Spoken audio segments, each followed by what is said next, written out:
This will never get old. I want you to know that. Come on in. We got a business meeting to attend to, but I just want to make sure that you're comfortable and you got everything you need. Please hurry. Let's get ready. Let's get ready. If you did not know, you are in the elephant room. Welcome. I am your host, Phillip Conley Jr. I'm so excited. So like I said, let's make sure everybody has what they need, whether you're dressed up in your business attire or you in your oversized hoodies and pajama pants and pillows and big blankets, weighted blankets. That's totally fine. Turn all devices down except for the one that's playing the elephant room. YouTube, what's up? Subscribe to the channel, hit that bell so you are notified for future episodes of the elephant room.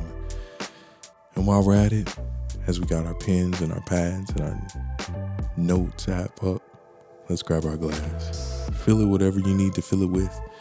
Milk, juice, wine, cider, beer, or simply water. Let's raise it in the air to us, to manifesting whatever we need our businesses to be so that we can attain the goals that we want to attain. Cheers, baby.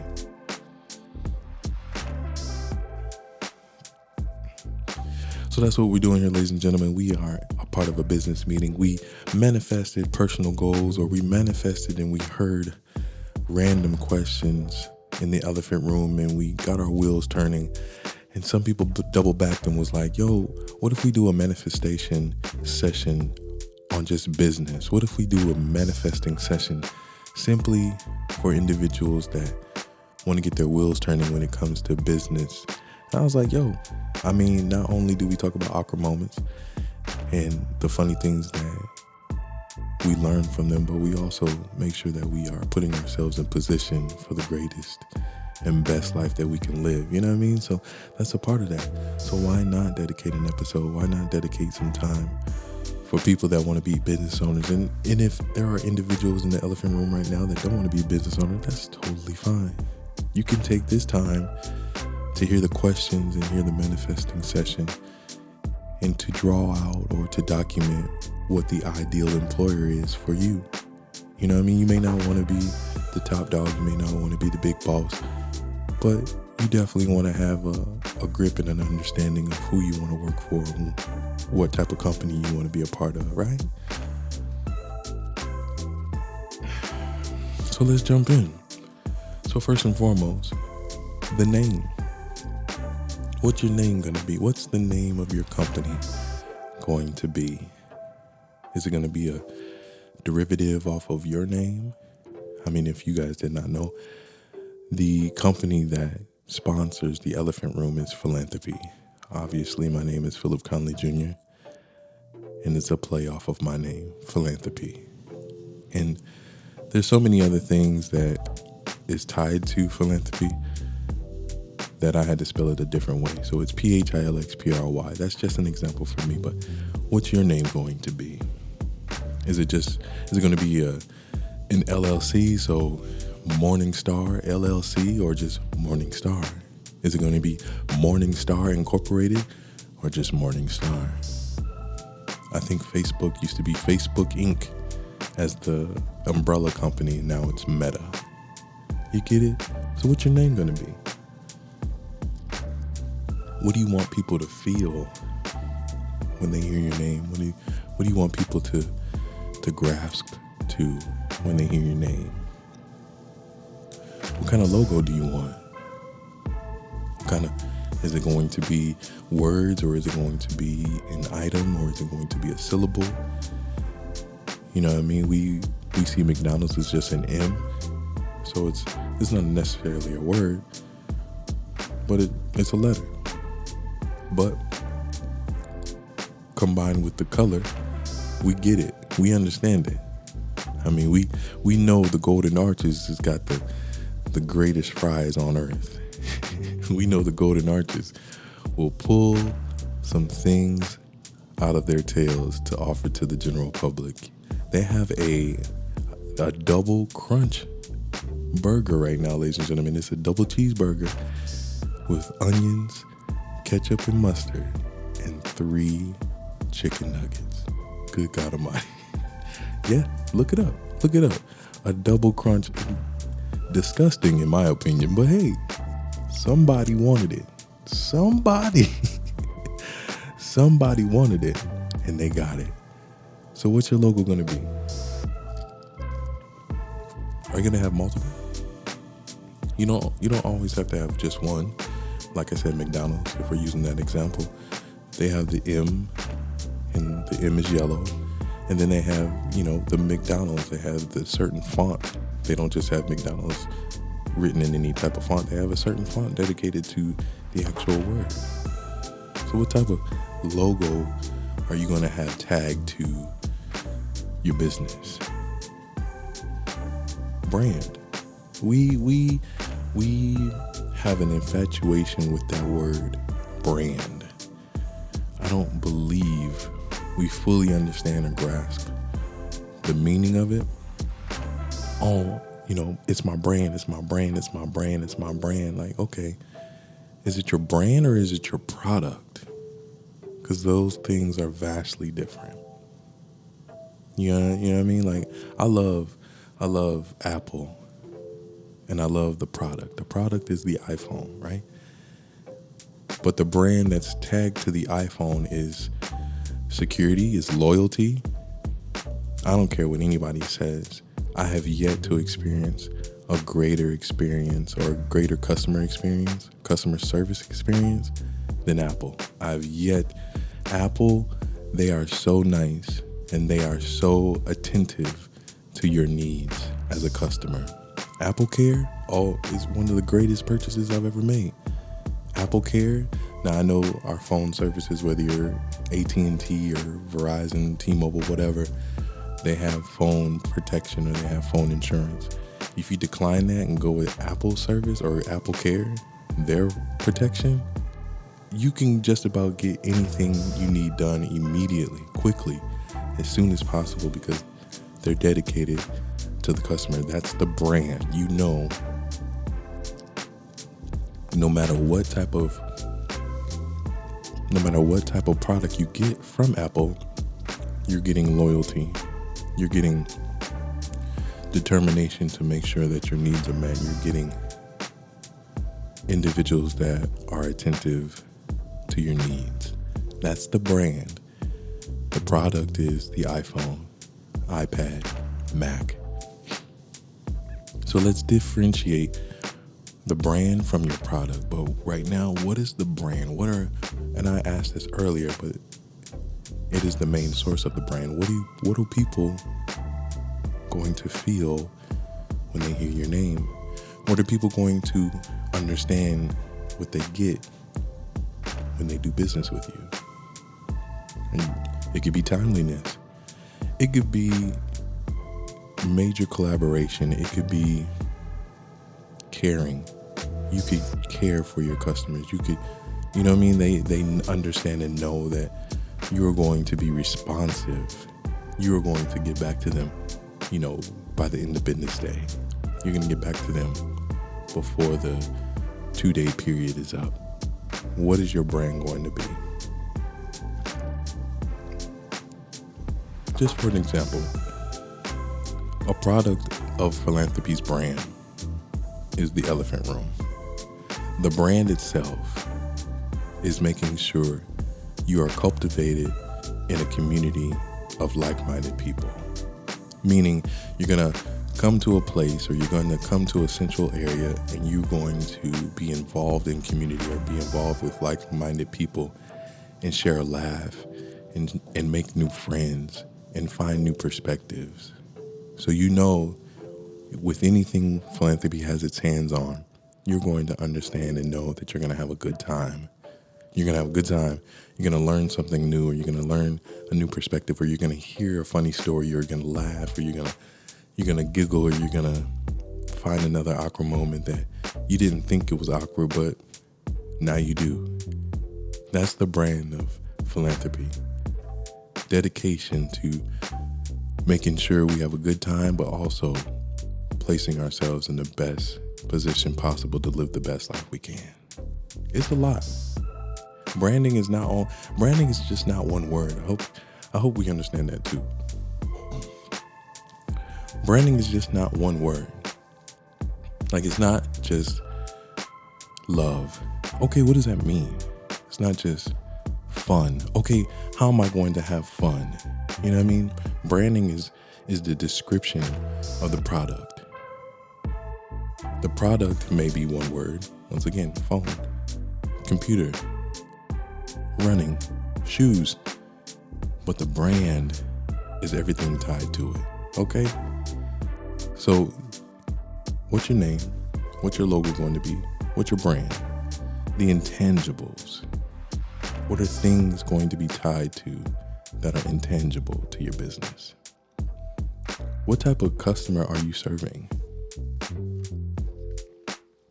Meaning, is your business going to be business to customer or business to business? So are you going to be serving Apple, gaining business from Apple by introducing them to SpaceX, just for examples? Are you going to do business with Target, introducing them to Walmart? That's business to business. Business to customer is your Target introducing a product for a consumer or a person, an individual, someone that does not have anything tied to it. That makes sense? So, business to business, I'm introducing this conglomerate, Target, to Walmart. They have products that can intertwine and work together, where business to customer, I'm a business and I'm introducing my product for someone to use at home or someone to use solely by themselves. So what's your, I guess you could say, business plan going to be your ideal customer? Business to customer. How are you going to retain those individuals? What plans do you have for retention? Is it an email list? Is it a Rolodex? Is it a Facebook group? How are you going to maintain and retain and obtain new contacts? Obviously, we're not just doing this just to do this, but we're trying to maintain and retain individuals' information. So with that being said, a philanthropy email list is going to be coming out, because we're going to be continuing to make moves and make plays and make sure that individuals understand and know what we're doing. But how are you going to set yourself up to make sure that you are retaining those contacts?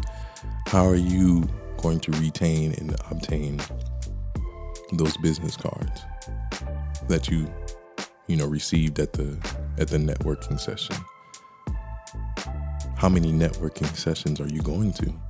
And when you go to these networking sessions, are you making yourself known? Are you introducing yourself to 3 new people or 5 new people? Or are you sticking with individuals that you already know? So we got to keep those things in mind. We got to keep those things in mind, because doing business, being a business owner, is definitely out of our comfort zone.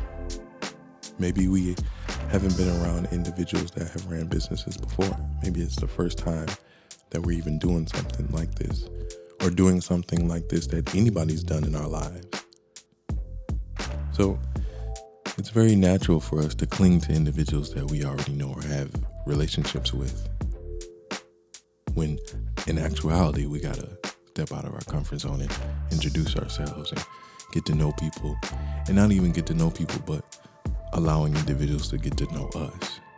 Sometimes we got to be the first to spill the beans. We got to be the first to tell a story. We got to be the first to introduce ourselves or introduce another perspective that we may have that others might not have, and that causes dialogue. So how comfortable are you in networking sessions? How comfortable are you getting the word out about your business?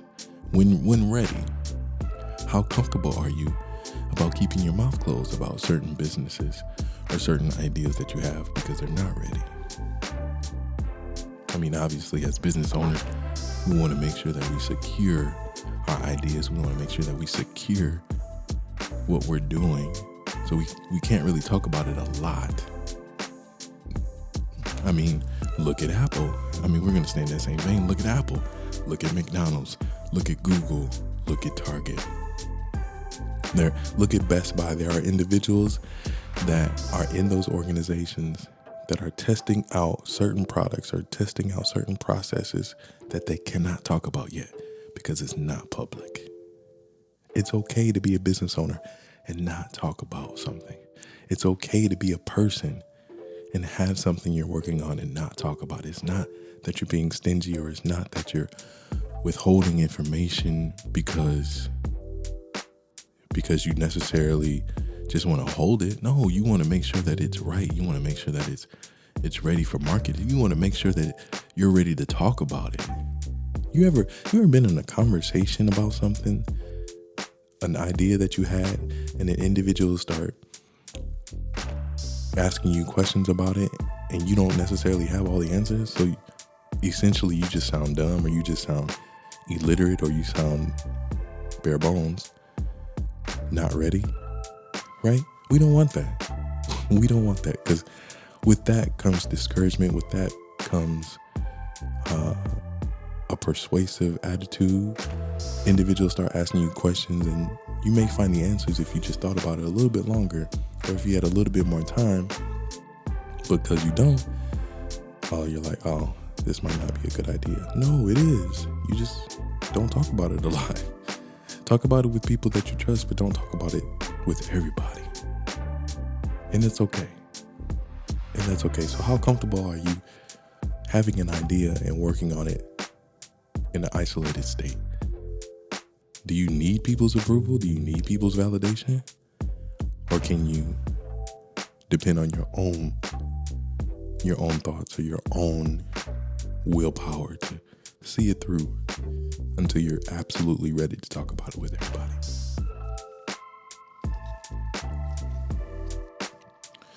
So with that main idea, let's get past that.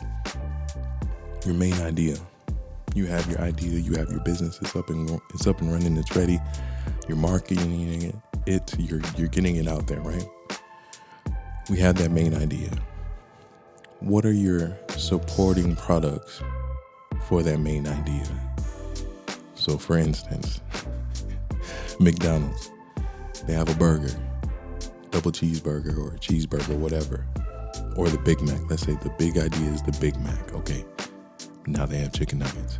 Now they have French fries. Now they have Sprite that will cut through any material you put it on. Now they have the ice cream machine that's always broken.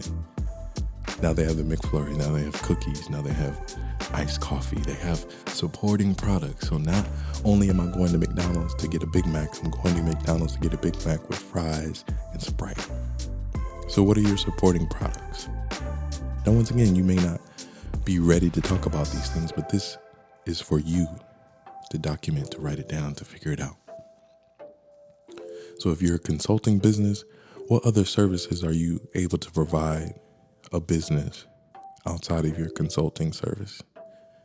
You know, if you're a masseuse or if you're a beautician, what other services are you able to offer your customers outside of your two main sources of ideas? Do you have any? Do you want any? Maybe you do not want any, and that's fine. And for individuals that don't want to be a boss, but they're looking for the ideal employer, how many ideas or how many supporting products do you want your ideal employer to have? Because then essentially that calls you to have to be able to work with all of those or some of those. So you want a max number. Okay, this individual or this organization has two main sources of ideas. Okay, and they have 6 other supporting or other supporting products. They have 10 supporting products. Okay, I'm cool with that, because once it gets to 12, it starts to wear thin, because I have 2 main products to worry about, but then I have to upsell, or I have to figure out how I'm going to intertwine these supporting products, and that might get a little messy. All right, let's keep going. How many customers do you want to have along with that? Customers. Yes. What's the ideal amount of customers do you want to serve? Like I said, it's a business to business. So do you want 30 businesses? So 15 connections that you can essentially make? You know, if it's business to customer, do you want 50 customers? Do you want 100 customers?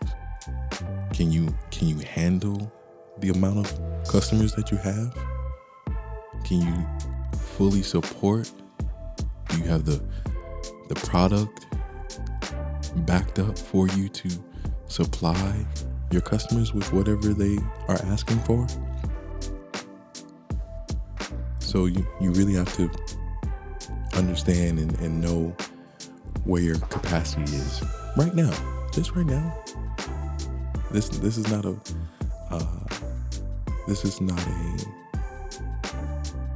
the end, I guess you could say. This is not permanent. But how many customers do you want right now? And fully serve them to the capacity that they're asking for. Once again, in business to business, do you want 50 businesses? So 25 connections that you can make? 75, 100, 150? How many customers do you want? How many customers can you handle right now? What's your plan if that number starts to grow? So you have 50 customers, or business to business, you have 50 organizations, 25 connections, right? Now those businesses love what you do. Those businesses enjoy working with you, and they start telling their contacts, and those contacts start reaching out to you. What's your plan to create a waiting list, or to advance, to build more, to expand? Well, what's that looking like? I'm just giving suggestions. So when other contacts reach out to other contacts, and they start reaching out to you, and once again, you've reached your capacity. You got the customer base that you want. What are you going to do? Are you to suffice those individuals that are calling you, or organizations that are calling you? Are you turning them away? I'm sorry, we've reached our capacity. I'm sorry, we reached how many customers we can serve right now, and I will call you once the spot opens up. Or hi, I would love to email you. I would love to email you so we can get you on our waiting list, and as soon as we have the capacity to serve you, you will be the first one to call. Or let me hear your needs, and based upon your needs, I can see what we can do to make sure you get what you need done. What's that looking like? How are you going to handle the expansion? With expansion comes employees. How many employees do you want? Starting out, how many employees do you want? What's the ideal number? And also, you have to think about department heads. So not only employees, or unless it's just going to be you and then employees under you, or are you going to have individuals or managers under you? So it would be you, managers, and then the employees.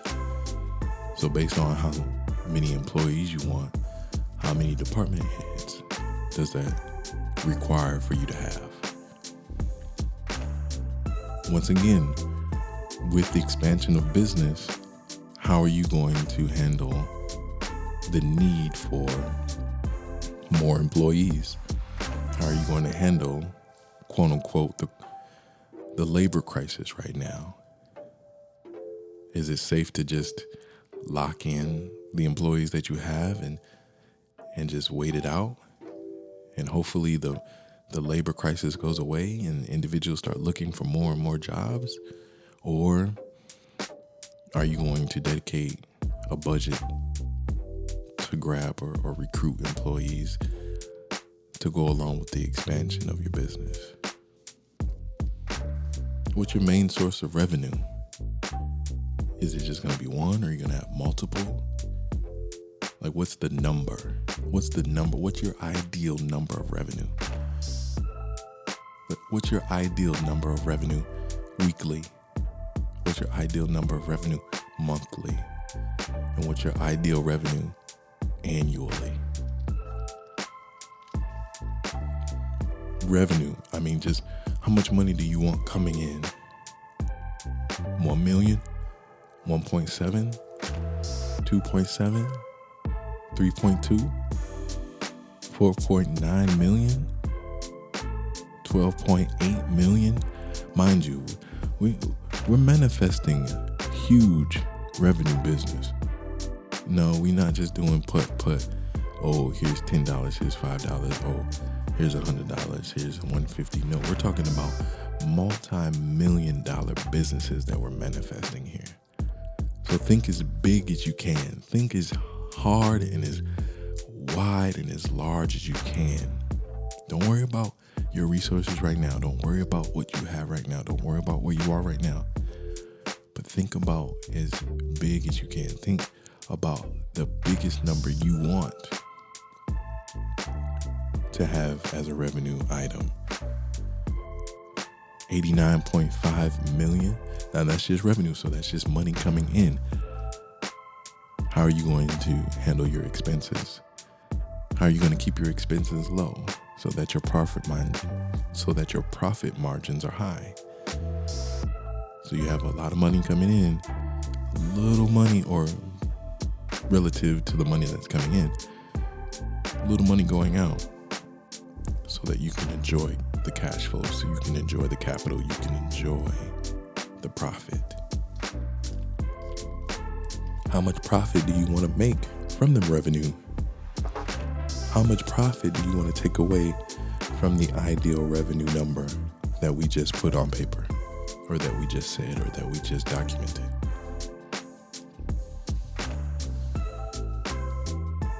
Your ideal state.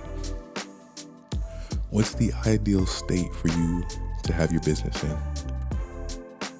Is it centrally based? So are you going to have a physical office or a physical place? Because once again, it might not be an office. It might be a spa. It might be a law firm. It might be a salon, a barbershop, a factory, an auto shop. I mean, or is it going to be remote? It's going to be cloud-based.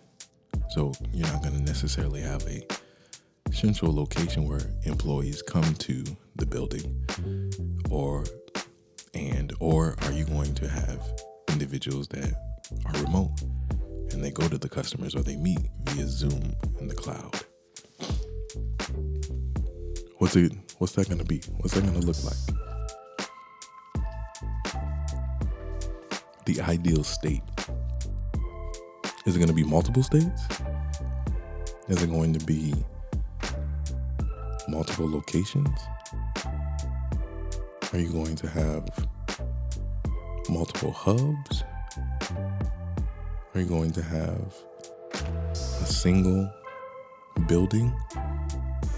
You just plan it out or design it out how you need to, so that individuals can have the space that they need to do the work that you have called them to do and be successful. Desired tax cuts. From those states, or from that state that you identified, what desired tax cuts do you want? What are the tax cuts that you want the state to give you so that you can make sure that your business doesn't fail? What kind of help do you want from the government, basically? What kind of benefits do you want to gain from other businesses that you partner with? So once again, if you have a Costco membership or a Costco credit card, what kind of benefits do you want to receive from that credit card?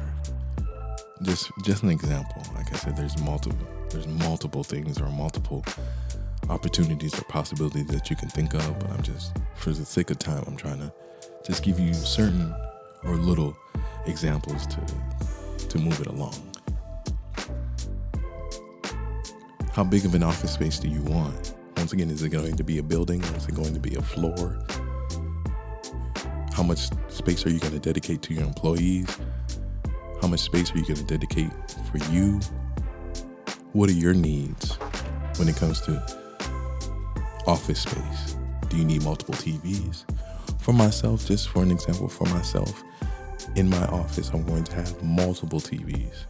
I don't know how many, but I'm going to have one TV dedicated for my sports banter. That's just something to breathe or take a moment to glance over and just enjoy stats or enjoy sports, what I enjoy and love outside of what I do. And then another TV is going to be dedicated to domestic markets, so whatever's going on in the USA in my local community. And then the third TV is going to be dedicated to world markets. So what's going on in the world, because what's going on in the world could affect what's going on domestically, could affect what's going on locally. And then another TV I'm most likely going to have for my son so that he can, do what he does and not interrupt what I'm going on or what I got going on, or vice versa. So I count 4 TVs right now. Like I said, it might be more because I might have a meeting space in my office. So therefore, I got to show or display whatever I have to display to the individuals that are attending that meeting, information and so on and so forth. So what are your needs when it comes to office space? What do your employees need to be able to be successful in an office space that you provide? If we go further, what are employee perks that you're going to offer? Lunch? Are you going to provide food, or are you going to provide snacks? I remember going to my mom's office on Bring Your Kid to Work Day. And obviously that's a special work day. But bare bones, they had coffee. I'm sure they had tea. I didn't see it, but I was just infatuated with the coffee. But bare bones, they had coffee. So the employees that worked there, she worked at Wells Fargo, accounts payable. Bare bones, the company provided coffee. So if you didn't have anything to eat, if you didn't have anything to drink, you could drink coffee and water. They had the water, what do they call it? Not the water machine. The Culligan Man thing. The water, oh man, I'm missing it. The water fountain, basically. That was a perk. And here and there, they provide special lunch or provide special things for individuals to enjoy that work there. But for you, what are the employee perks that you're going to provide for your employees? Or if not, what are the owner perks that you're going to enjoy by having that business? Once again, we're not just doing this just to do it. We're doing this to benefit. We're doing this to gain something, whether personally or economically. So what are the business perks or the owner perks that you're going to look for? And if you don't know, or if you don't have an idea, I encourage you to look up the business Oracle CEO perks. Look at those perks that the CEO of the organization Oracle has placed for him to receive. Some businesses or CEOs or business owners, CEOs, business owners, they have perks like flying the company jet. PJ Fleck, he's the coach of the Minnesota Gophers. Football head coach. I believe he's getting $30 million in his contract for 4 years. And in his contract, he said he has access to the private jet, or the access of the school's private jet. What kind of perks do you want? Is it going to be flexible hours for your employees? Is it going to be flexible hours for you? Can kids dabble in whatever you got going on? Can kids come and see and interact with your business and maybe get a head start on what they want to do? Can there be an internship somehow where high school kids can come and hang out at your office, or come and hang out at your location and see what they like and see how they want to maneuver and if they can maneuver in that business?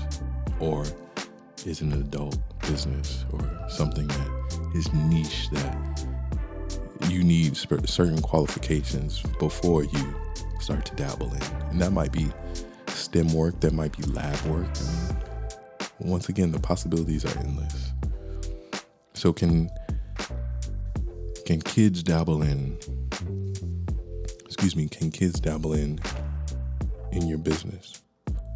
Marketing.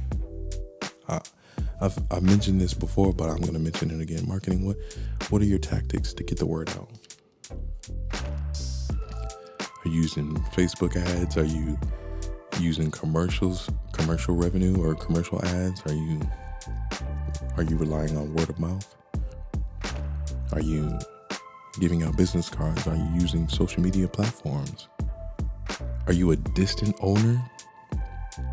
So you started this business, and the business is the business, but you don't necessarily associate yourself with it. Like philanthropy, I associate myself with philanthropy nonstop because that's just, I'm just a hands-on individual. But how are you getting the word out? Do you have a budget? What's the ideal number for a marketing budget for you?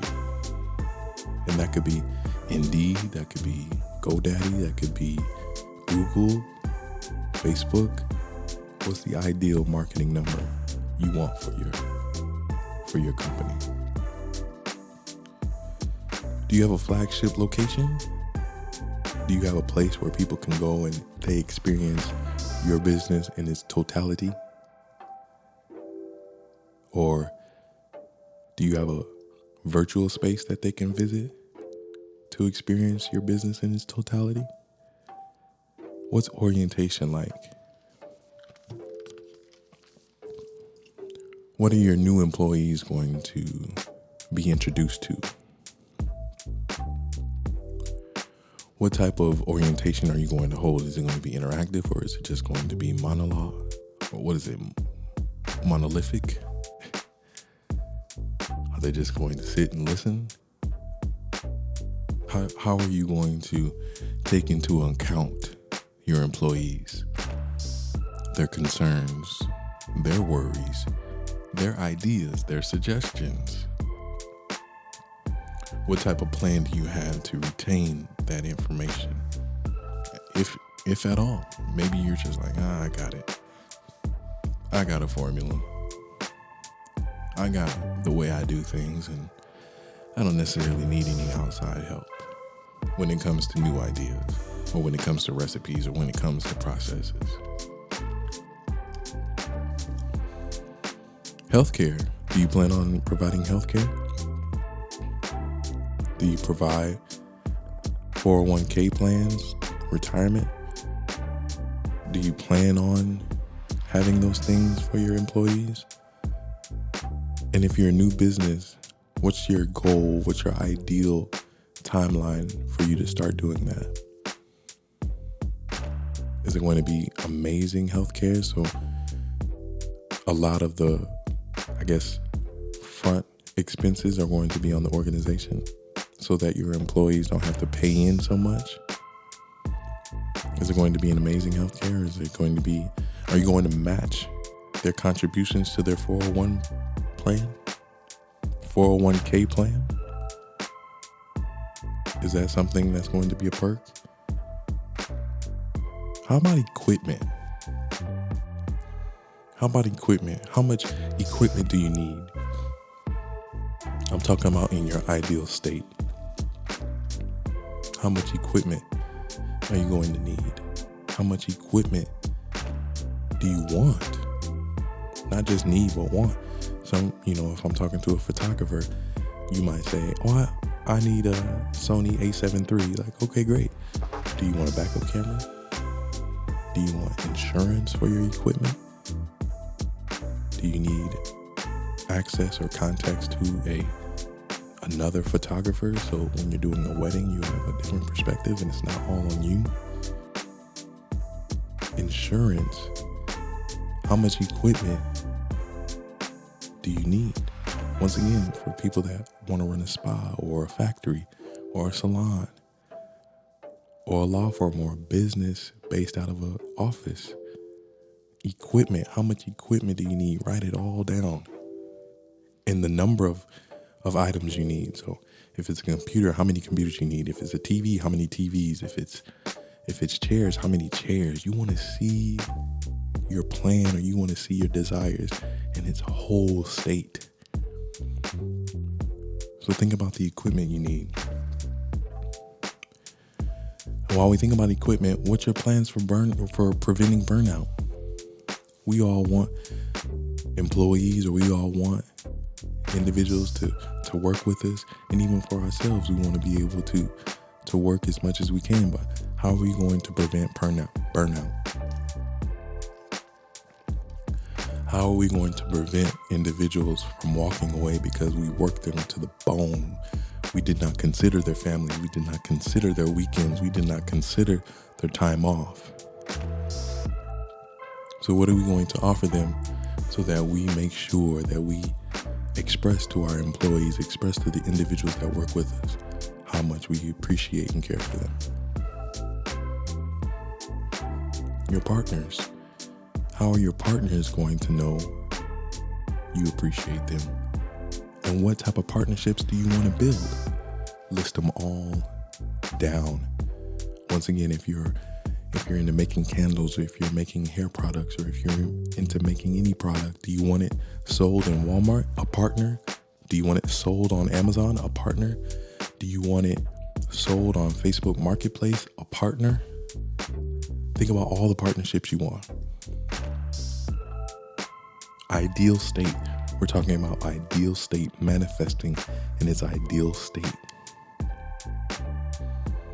What are your first 3 goals you want to accomplish when you're up and running? I mean, full-fledged, full cylinder, 3 goals that you want to accomplish in the first year. Now, what do you have to do to accomplish? What do you solely, individually, what do you have to do to accomplish that? And what does your team need to do to help you accomplish that? Incentives.